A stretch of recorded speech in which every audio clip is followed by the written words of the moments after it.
Selamat datang di Sabana Mencekam. Hentikan sejenak dunia luar kalian. Di sini suara lebih menakutkan dari penglihatan. Pasang headset kamu, matikan lampu. Mari dengarkan kisah yang akan menghantui malam kalian. Terlihat hanya bisikan samar, kegelapan menunggu di setiap pilar. Matikanlah lampumu, pejamkan matamu, headset di telinga, dunia pun membisu. Hantu Botol Ciu. Teror Dadang yang memaksa warga memaafkannya. Di perumahan Gria Kencana, semua orang mengenal Dadang. Bukan karena prestasi, tapi karena ulahnya. Sejak di PHK, ia melacurkan diri pada botol-botol ciu dan jadi biang karok di Blok C. Teriakan tengah malam, botol pecah, dan sumpah serapah adalah soundtrack harian yang membuat para tetangga mengunci pintu rapat-rapat. Puncaknya, ia pernah hampir membakar pos ronda karena api rokoknya. Warga hanya bisa menghela napas lega saat mendengar kabar Dadang ditemukan tak bernyawa di kamar kontrakannya, diduga karena livernya menyerah. Setelah pemakamannya yang sepi, Blok C seolah bernapas lagi. Kedamaian yang lama hilang kembali. Malam pertama setelah 7 hari tahlilan, Bu Yuni, yang rumahnya persis di sebelah kontrakan Dadang, terbangun karena bau asap rokok globot yang menyengat. Persis seperti bau yang selalu melekat pada Dadang. Bu Yuni bergidik, ia ingat semua jendela sudah ia tutup. Ia bangkit dan berjalan menuju dapur. Saat melewati ruang tamu, ia berhenti. Pintu depan yang ia pastikan sudah terkunci ganda, terbuka sedikit, menciptakan celah gelap yang membisikkan angin dingin. Bu Yuni menelan ludah. Ia melangkah maju, tangannya gemetar meraih gagang pintu. Tiba-tiba dari balik kegelapan celah pintu, 2 bola mata merah menyala mengintip lurus ke arahnya. Bola mata itu bergerak perlahan, seolah kepala di baliknya sedang mengangguk. Bu, Yuni, maafkan aku. Sebuah suara serak seperti pasir bergesekan dengan batu, berbisik tepat di depan telinga Bu Yuni. Nafasnya bau alkohol basi dan tembakau. Bu Yuni berjerit, sejadi-jadinya, jatuh tersungkur.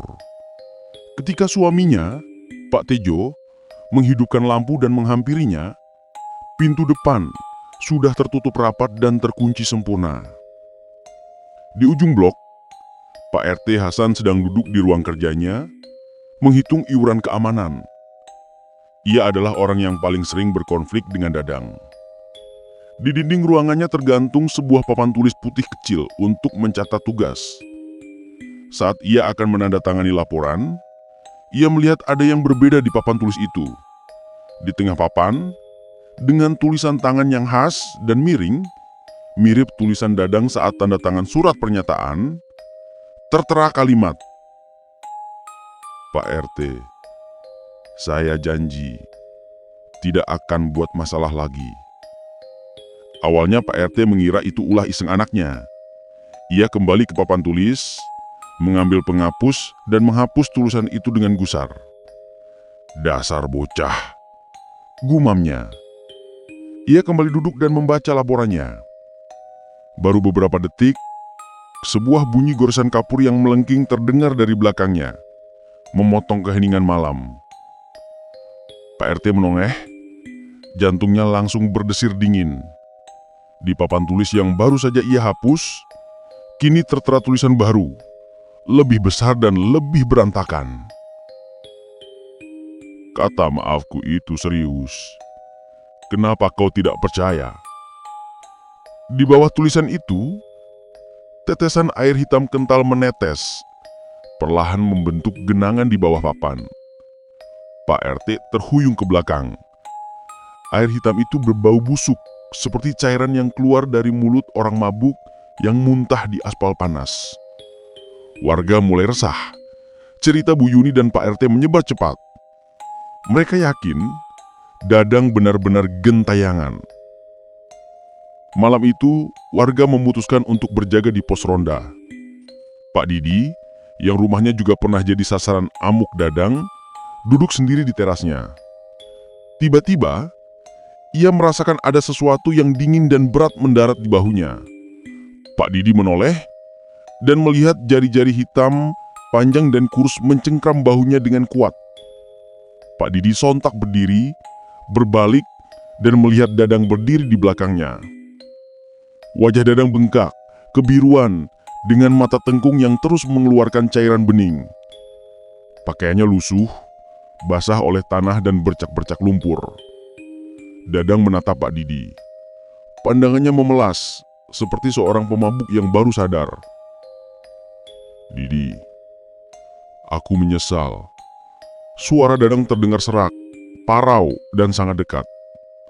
Jari-jari hitam di bahu Pak Didi semakin kuat mencengkram. Kuku-kukunya mulai menembus kulit. Pak Didi merasakan darah hangat mulai membasahi kaosnya. Dadang mendekatkan wajahnya yang dingin.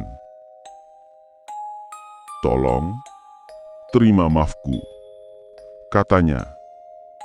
Saat berbicara, Dadang membuka mulutnya lebar-lebar. Dari ke dalam kerongkongan yang gelap itu, bukan suara yang keluar, melainkan darah hitam pekat menyembur dengan deras langsung mengenai wajah Pak Didi. Pak Didi tersentak. Ketika ia membuka mata, Dadang sudah lenyap. Yang tersisa hanyalah 2 cekungan dalam di kulit bahunya dan bau kotoran yang menyengat. Darah hitam itu kini menutupi separuh wajah dan kemijanya. Warga sadar, cara pecundang mabuk ini meminta maaf jauh lebih mengerikan daripada semua ulah bejatnya saat hidup. Teror permintaan maaf Dadang tidak berhenti pada Pak Didi. Setelah insiden darah hitam itu, teror menjadi lebih personal. Bu Yuni kembali terbangun. Di sebelah pantalnya, ia menemukan botol ciu kosong dengan selembar kertas lusuh. "Tolong, maaf." Pak Tejo menemukan semua ban mobilnya kempes total. Di dinding garasinya, tertulis dengan oli bekas, Aku ganti banmu." Anak-anak Blok C menemukan kantong-kantong plastik kecil berisi permen yang sudah meleleh dan lengket di bawah jendela kamar mereka. Dengan tulisan, "Untuk anak-anak, jangan benci aku." Warga berada di ambang kehancuran mental. Mereka tidak bisa membenci Dadang lagi, tetapi tidak bisa menerima maafnya yang datang dalam wujud teror mengerikan. Puncaknya, seluruh Blok C dikejutkan oleh suara teriakan tangisan yang pilu dari kontrakan Dadang. Suara itu terus menggema selama jam-jam, seperti seseorang yang menangis karena penyesalan yang tak terindahkan.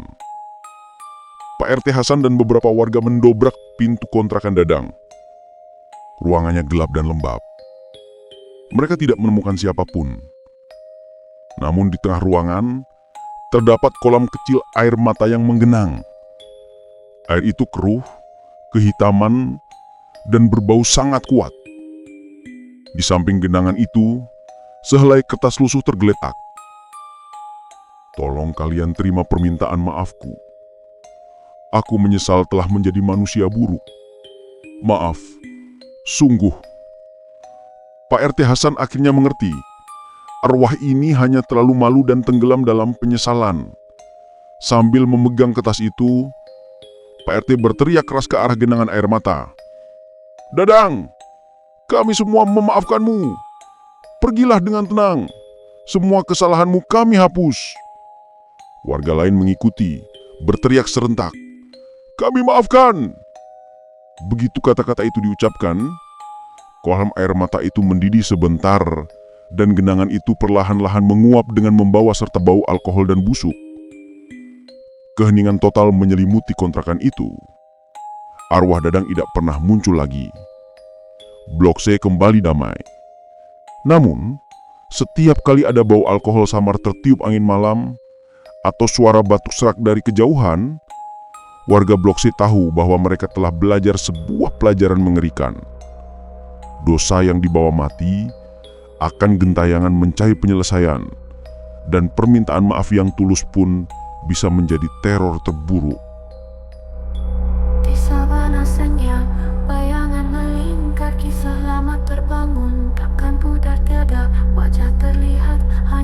bisikan samar, kegelapan menunggu di setiap pilar.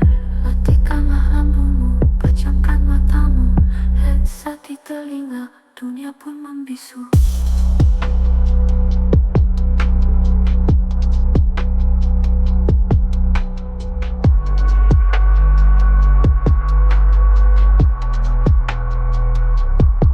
Dengar sapana mencekam, di sini kita bertemu di antara seramnya cerita.